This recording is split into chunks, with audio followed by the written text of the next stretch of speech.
पश्चिम विदर्भातील अप्पर वर्धा धरणात 85% पाणीसाठा जमा झालाय। गेल्या काही दिवसांपासून पावसाचा जोर वाढल्यानं धरणाच्या पाणी पातळीत वाढ झाली आहे। अशातच अप्पर वर्धा धरणाचे 13 पैकी 11 दरवाजे 40 सेंटीमीटरनं उघडण्यात आलेत।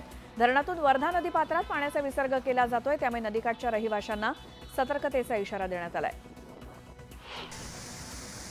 वर्ध्यात पावसाचा जोर कमी असला तरी धरण क्षेत्रात पाण्याची आवक वाढली आहे। आर्वी तालुक्यातील लोअर वर्धा प्रकल्पाचे 11 दरवाजे उघडण्यात आल्यानं पाण्याची आवक वाढली आहे, त्यामुळे नदीकाठच्या गावांना सतर्क करण्यात आले।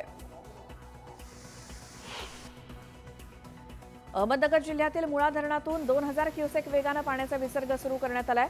धरणातील पाण्याची पातळी नियंत्रित ठेवण्यासाठी 11 दरवाजांमधून पाणी मुळा नदीत सोडण्यात आलंय, त्यामुळे पावसाळ्यात पहिल्यांदाच मुळा नदी प्रवाहित झाली आहे।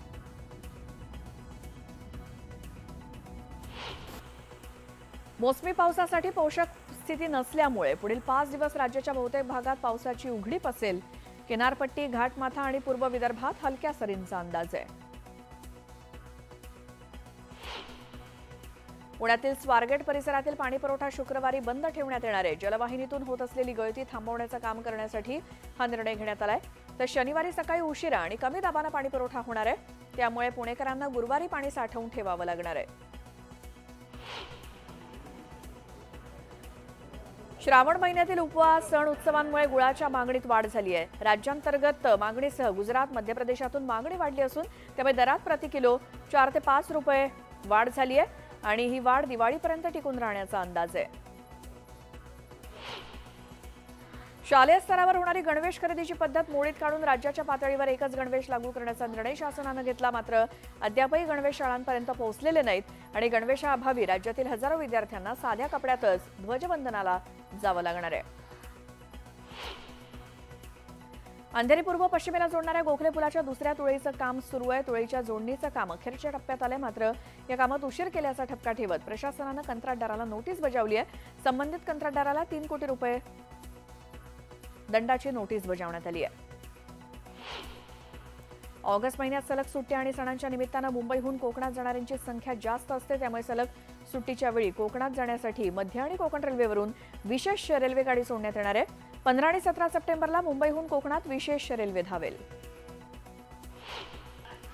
यावल तालुक्यातील पाडळचे जिल्हा परिषद शाळेत शिक्षिकेची बदली झाल्यानं विद्यार्थ्यांना रडू अनावर झालं। तब्बल 13 वर्ष या शाळेत शिकवणाऱ्या कविता फिरके यांचा निरोप समारंभात हे चिमुकले आपले अश्रू आवरू शकले नाहीत। विद्यार्थ्यांचं हे प्रेम पाहून फिरके यांना देखील गहिवरून आलं। दहिसरहून मीरा भाईंदरला जोडणाऱ्या मेट्रो 9चा पहिला टप्पा या डिसेंबर अखेर पूर्ण होण्याची शक्यता आहे। दहिसर ते काशीगाव असा पहिला टप्पा असणार आहे, तर काशीगाव ते नेताजी सुभाषचंद्र बोस मैदान हा दुसरा टप्पा पुढील वर्षी डिसेंबरला खुला होण्याची शक्यता आहे।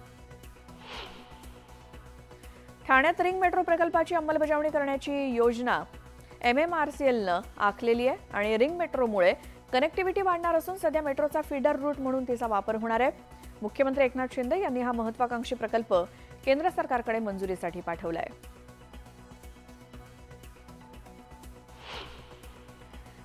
पुण्याहून मुंबईला अवघ्या 55 मिनिटात पोहोचवणारी विमानसेवा बंद झाली आहे। 5 वर्षांनी मोठ्या प्रयत्नानंतर एअर इंडियाच्या विमानानं 26 मार्च 2023ला पहिलं उड्डाण केलं होतं, त्यानंतर नियमित सेवा सुरू झाली। मात्र दरम्यानच्या काळात प्रवासी संख्या नसल्यामुळे एअर इंडियानं पुणे मुंबईची सेवा बंद करून पुणे बेंगळुरूची सेवा सुरू केली आहे।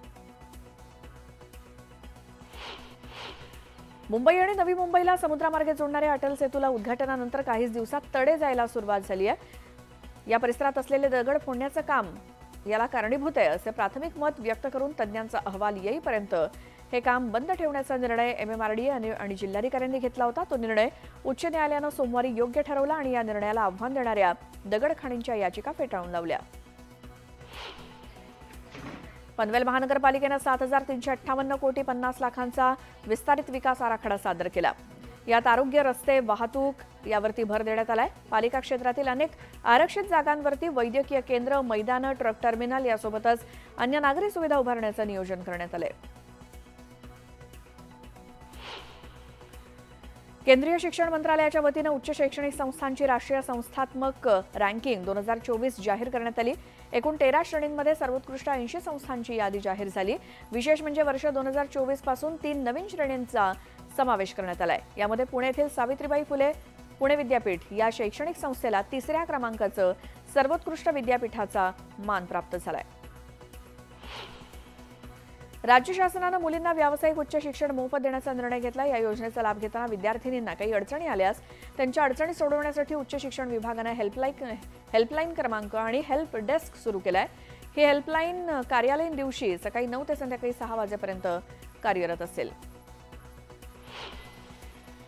मनोज जरांगे पाटील यांची आज नाशिक येथे होणाऱ्या शांतता रॅलीत नांदगावचे शिंदे, शिवसेनेचे आमदार सुहास कांदे यांच्या कार्यकर्त्यांसह सहभागी होणार आहेत। मनोज जरांगे पाटील मराठा संघर्ष योद्धा आणि बहुजन समाजाचे नेते आहेत। नाशिक येथे होणाऱ्या शांतता रॅलीत तालुक्यातील सर्व जाती धर्मांच्या लोकांनी देखील सहभागी व्हावं असं आवाहन आमदार सुहास कांदेंनी केलं। म्हाडाच्या मुंबई मंडळाच्या घरांसाठी अर्ज विक्री स्वीकृती सुरू होऊन 2 दिवस होत नाही तोच म्हाडाच्या सोडतीचं ॲप मंदावलंय। नोंदणी करताना, ऑनलाईन कागदपत्र जमा करताना आणि कागदपत्रांच्या पडताळणीत अडथळे येत असून त्यासाठी बराच मोठा कालावधी लागतोय।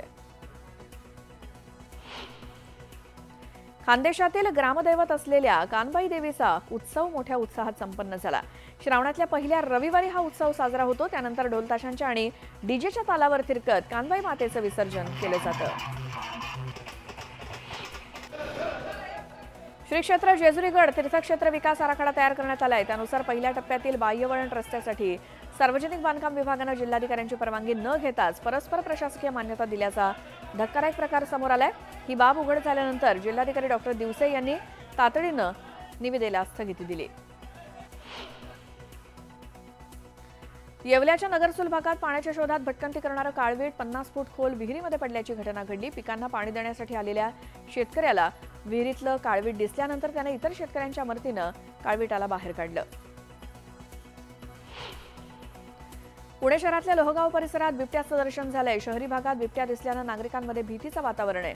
या संदर्भातली माहिती वन विभागाला देण्यात आल्यानंतर बिबट्याचं रेस्क्यू ऑपरेशन सुरू करण्यात आलंय। काल जागतिक हत्ती दिनानिमित्तानं मुंबईतील राणीच्या बागेत पर्यटकांनी हत्ती पाहण्याला गर्दी केली। 62 वर्षांची अनारकली हत्तीण या संग्रहालयाचं खास आकर्षण ठरतेय। हत्ती दिनानिमित्तानं अनारकलीला खास मेजवानी देण्यात आली होती।